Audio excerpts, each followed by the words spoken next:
Oh, take two. This is my 1986 Buick Century. I've had this car since 2017. I had initially purchased it up in Green Bay, Wisconsin from a young couple who had gotten it from the original owner who lived in Door County, Wisconsin all their life. So it was pretty much a one-owner car when I bought it. It's been a good car. It had always been very reliable. Never had any real problems with it. Put a heck of a lot of miles on it in the time I owned it. It only had 70,000 on it when I got it. It has like 110 on it now. I paid $600 for it. And its useful life is over. As you can see, it's very rusty. I made the personal choice that this car wasn't worth fixing. The underside is very rotten. So I have completely stripped it of everything that I wanted, needed, and felt like holding on to. Because these parts are getting hard to find. The interior is pretty much barren at this point. This is the interior out of Rusty the Duke. That's why it's still present. It is not in good shape. It does not smell nice anymore. Because the junkyard in Alabama, the car had mold in it, and it's always had an odor in it that I cannot get out. So I have swapped the whole interior. Now, some parts are still left in here, like the instrument cluster, which is from Rusty, and it's still got tires and brakes on it that are decent. Decent-ish, I should say. The front tires are good. The back tires are kind of mismatched, but you can see it's really, really rotten. This is the only A-body I've ever seen that rotted on a door like this. But the underside of this car is pretty horrendous, honestly.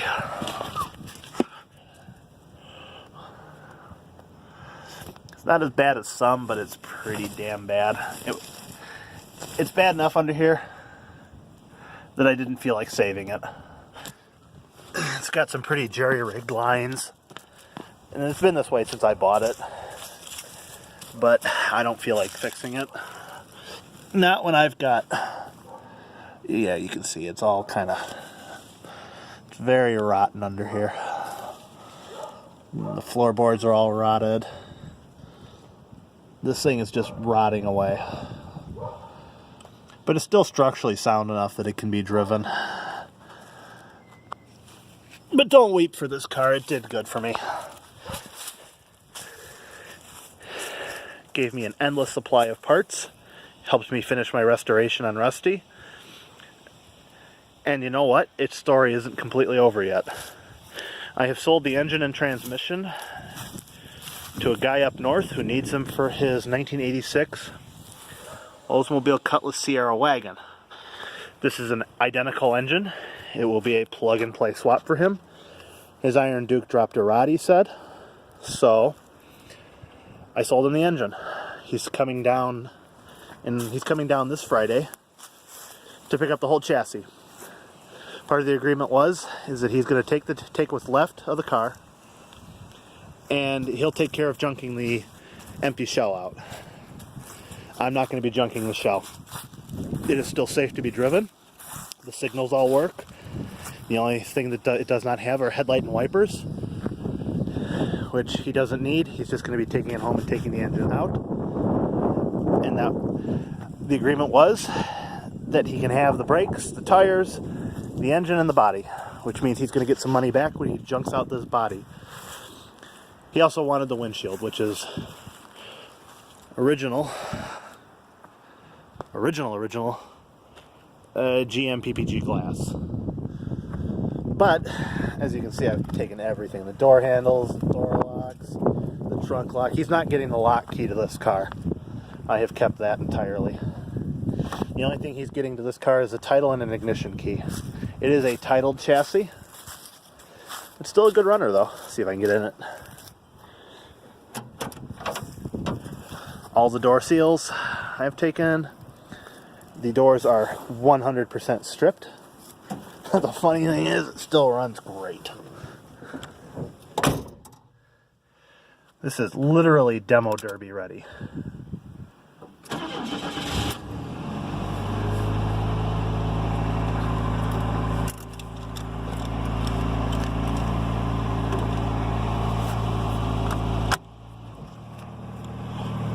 Still works perfectly. There's nothing wrong with how it runs and drives.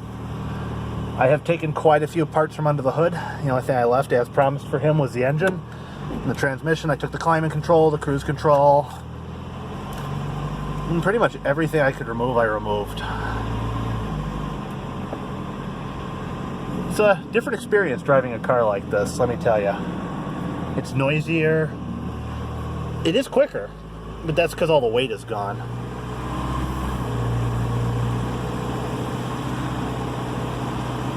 All the glass is removed, so it's quite a bit noisier. It's going to be a very windy trip for him. Fortunately, this is still legal to be driven. I mean, you've got to think people drive worse than this. With, you know, that whole stupid chop top challenge, which is absolutely ridiculous, in my personal opinion. But people disagree with me, and more power to you. I just think that stupid chop top challenge is a waste of good cars. This is a heck of an experience.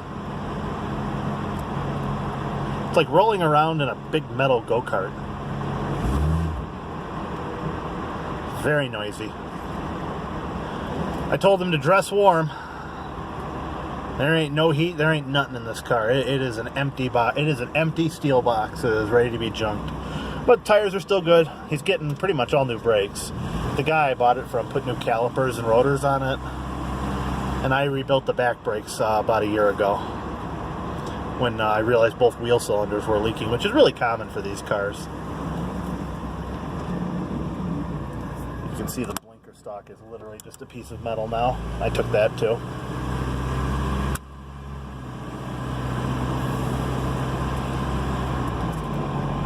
I would keep the engine and transmission, but this guy really needs it to get his Oldsmobile back on the road. It's a really nice station wagon. It sounds like his engine wasn't really well cared for. Not by him, probably the previous owners. Hard to say with these 30-year-old cars, but hey, you know what? He comes and gets the shell, I don't have to deal with it, and he gets his car running, and I get a little bit of cash to get the transmission from my Oldsmobile so I can get that Oldsmobile back on the road. This is the last video I'm ever going to make about this car. This is my junked 1986 Buick Century.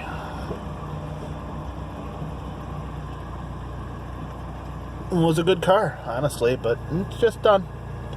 Served me well, and it served me well in parts, so. Alright, that's it for now.